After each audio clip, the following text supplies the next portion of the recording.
have just had an amazing conversation with Moses Njuguna, one of our very excellent financial advisors at Nabo Capital. And I have learned so much. It is unbelievable that I'm the CEO of Nabo Capital, but I have learned so much today of why everybody needs a financial advisor. In fact, we put it even better. Everybody needs a Moses. A doctor also needs a doctor. So whether you are a billionaire, multi-billionaire, you need somebody to be there for you as a financial soundboard.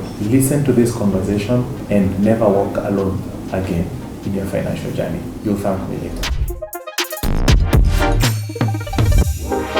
Many people usually think that a financial advisor is there to help you choose where to invest. What if the real value of a financial advisor is something deeper, like helping you to gain clarity or have peace of mind or gain freedom so that you can live your life on your own terms? So today's conversation is about pulling back those curtains and examining what great financial advisors get to do behind the scenes.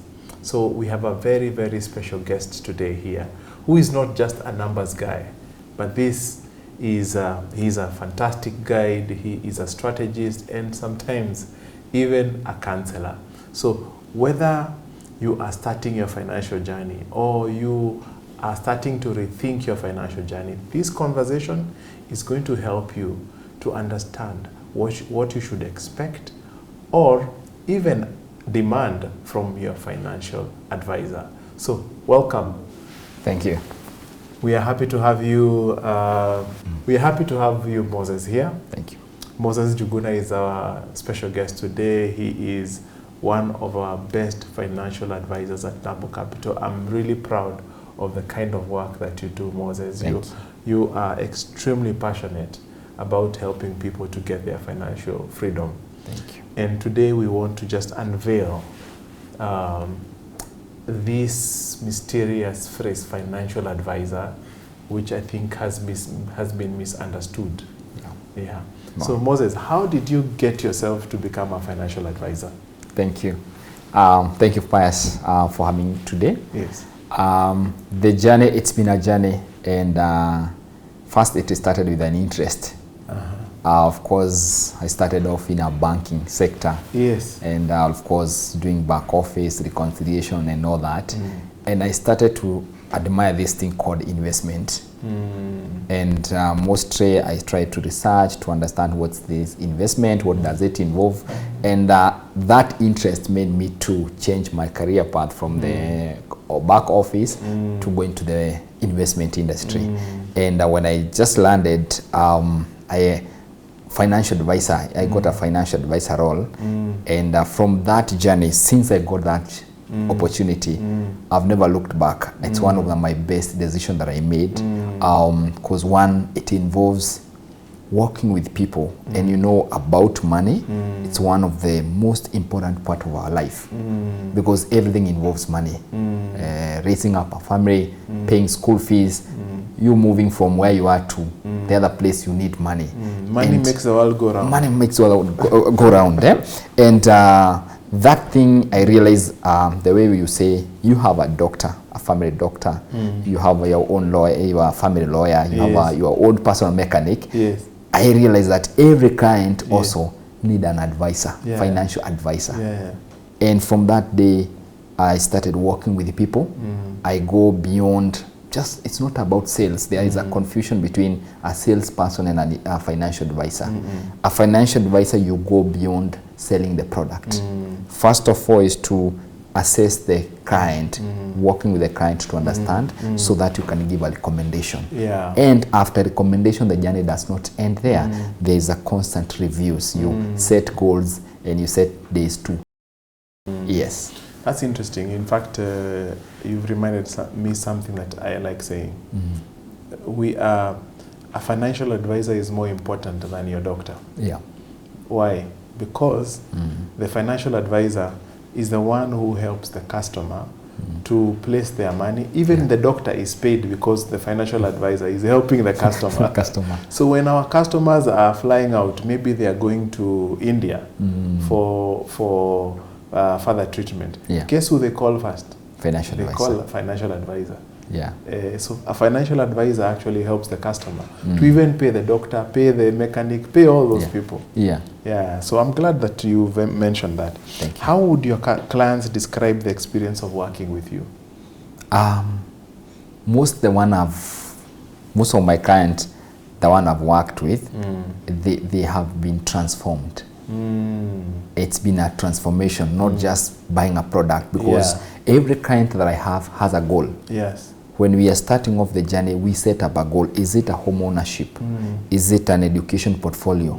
And if we set the milestone, some of the clients will tell me, Moses, you know, this is the thing. I never knew this thing was real until we started. Right now, I've hit my first 1 million. Right now, I've hit my passive income of 100,000. Starting from a zero where one doesn't even have a passive income, and building that portfolio to a point where it pays them. For me, it's been a transformation for many. Some of them able to take their children to the dream of their school, the school they wanted to move their children, but they couldn't do it before because there was no enough passive income. Some of them retiring in a comfortable way. Every month I pay one, there's one I pay 200,000, there's one I pay 80,000, there's one it's paid $1 million from the passive income. From passive income. So for me, when I look at that, people retiring early, people retiring comfortable and able to enjoy, to do other things, not when they are old and they are not able to work anymore. So for me, my client have had good experience, and it's become a relationship. It's not a transactional. It's become a relationship, and some of these people, we have built a relationship. We've been working with them, and anytime one want to make a decision, they call me. If they involving a decision on money, they call me. What do you think, Moses? They refer their family members, their friends. Talk to Moses. If you have you want to make a decision, talk to my advisor. So that has been my able to acquire new clients on that journey. That's amazing. Yeah. Because remember where we started. Many people think that financial advisors are there to help you choose where to invest. Yeah. But here we are talking about relationship. Yes. Is that you know their children, you know even their dogs, you know everything going on in their lives. You know when they are going to India. Yes. For further treatment. Yes. You know when their children are graduating from school. Yeah. So you are really involved in their lives. It's a relationship. It's nothing transactional. Yeah. I also like the fact that you've said it's transformational. You literally help customers to realize their dream. Yes. And you had hold them throughout that journey. Yeah. That's amazing. Thank you. So many people think that financial advisors just pick investments. What do most people misunderstand about your role? Okay. One of the things people misunderstood is about, they believe it's sales.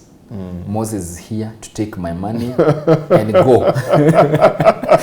But you realize it's the other way around. Yes. That you need Moses as a financial advisor than seeing Moses as a salesperson who is selling you and maybe go and make some commission and all that. But you realize I need Moses. Most of the clients that I've worked with, they have come to say, Moses, I didn't know this is how it's supposed to work. Some of the clients I've worked with them have even taken a career break.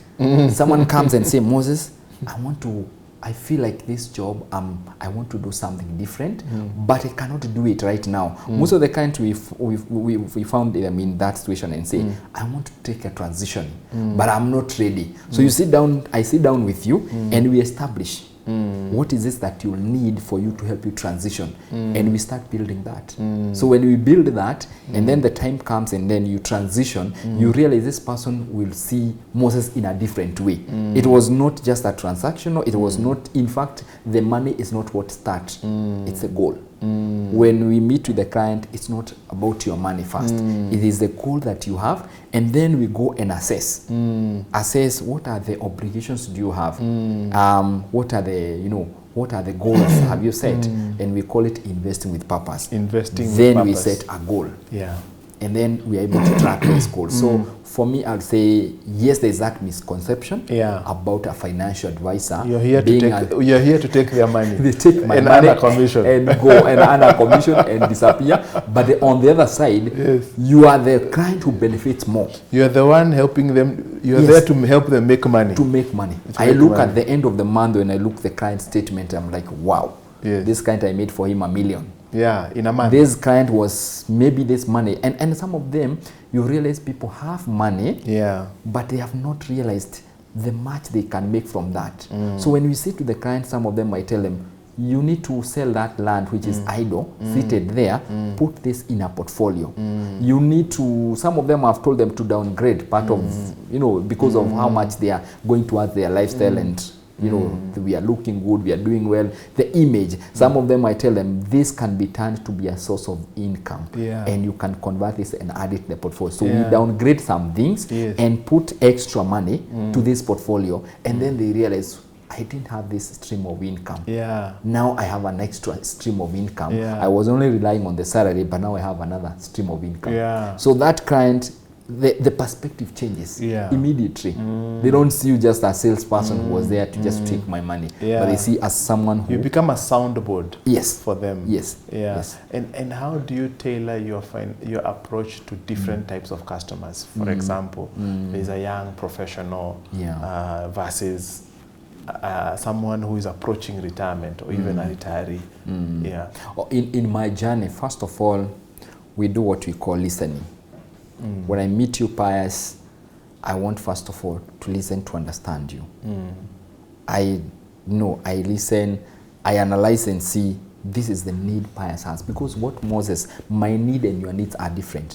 When I am young, I'm at 20, I'm at 30, I'm at 40, I'm approaching retirement, our requirement, our needs are different, and our even risk capacity are also different when you talk of the risk profile. This person who is looking to retire is more concerned about stability, is concerned about how can I earn a stable income now that I can be able to do my medical checkup, I can be able to have a decent life even after retirement. The young person who is off, this person may not even have much information about investment, and you realize some of them, the money is going maybe towards having a good lifestyle, driving a good car, staying well, you have party, lifestyle creep. Yes. So you realize this person, you have to tell them, yes, you continue you can enjoy life, but on the side you can create another passive income. And the kind of the investment you can invest in, one, growth is a key for this young person, because of course you can take some level of risk, because you also have advantage of time. They have time. They're in a capital accumulation phase. Yes, accumulation phase. Before they get to the spending phase. So this time they can be able to accumulate and grow their portfolio. The person who is about to retire, the risk profile we have to lower. We have to make sure that there's no volatility.